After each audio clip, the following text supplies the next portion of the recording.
Coming up on Hollywood One-on-One, Mel Gibson lends his talents and his singing voice to Pocahontas. You don't understand a word I'm saying, do you? Also, William Hurt and Harvey Keitel play with fire in Smoke. You can't share your secrets with your friends, then what kind of friend are you? Exactly. And the man who's updating Batman, director Joel Schumacher. Joel, there's nipples on the batsuit. I said, yeah, and he said there'd never have been nipples on the batsuit.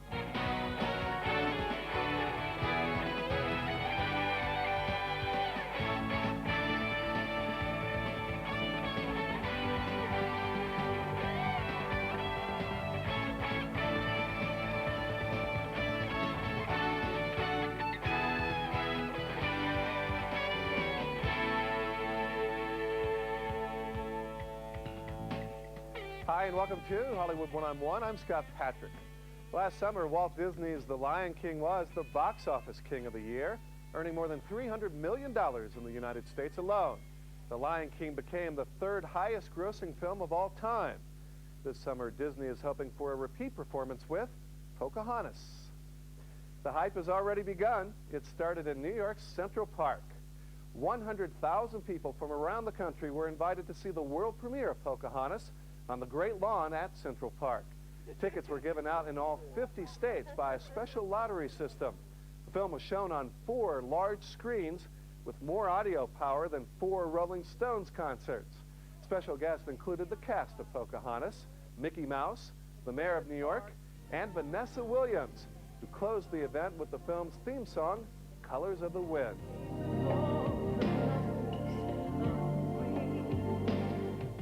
For our first take, we take you behind the scenes of the making of Pocahontas and introduce you to the familiar voices who star One-on-One.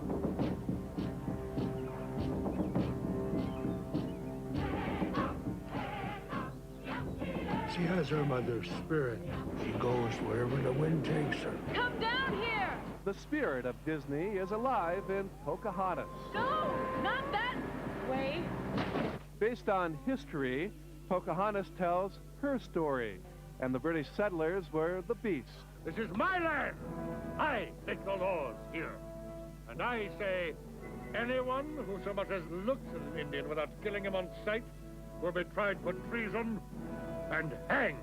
John Smith was one of those settlers out to find a new life in the new world. He's brought to life by Mel Gibson. All of my life I have searched for a land like this one. He's portrayed in this animated feature as a kind of an adventurer, you know, kind of a jack of all trades, his own man who wants to forge his own life and who's very capable. Then he meets Pocahontas and learns more about love than war. Who are you?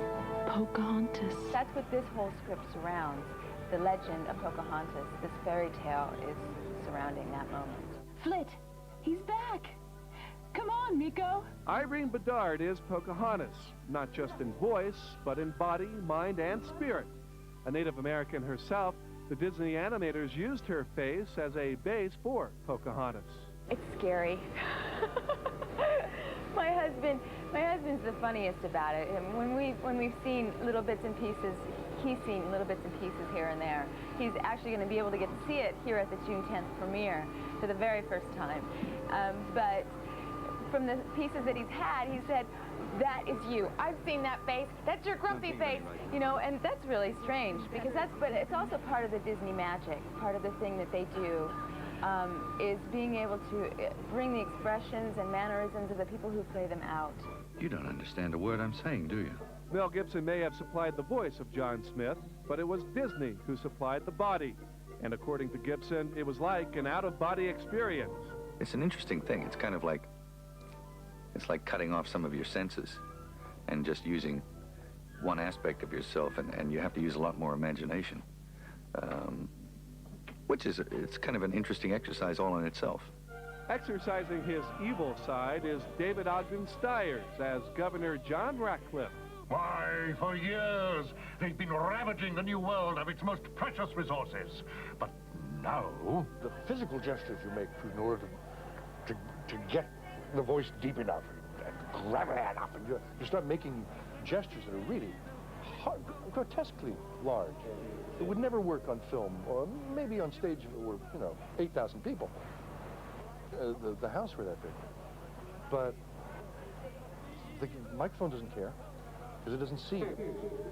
But the energy of that for the animators, the directors in the booth, is wonderful. That's the air, that's the drive, the steam for what they then draw. Your mother wore this on our wedding day. I have waited a long time to see you wear it. Adding to the film's historical accuracy is Native American activist Russell Means. Pocahontas, come with me. You are the daughter of the chief.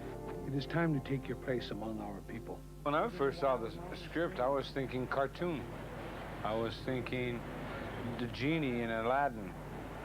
And I couldn't, looking at the script, I just couldn't see how this character could be a cartoon. So on my way over to the audition, I decided, the heck with it. I'm just going to play it straight drama. And surprise of surprises, I won the audition. He may have won the part, but not without first insisting on a few script changes. He wanted the Native Americans to be real characters, not the caricatures they've been portrayed as in the past.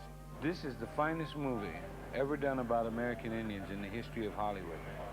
I mean, we're the good guys. For the first time, we're the good guys. In an entire century of filmmaking, we finally get to be the good guys. You think you own whatever land you land on. The earth is just a dead thing you can claim.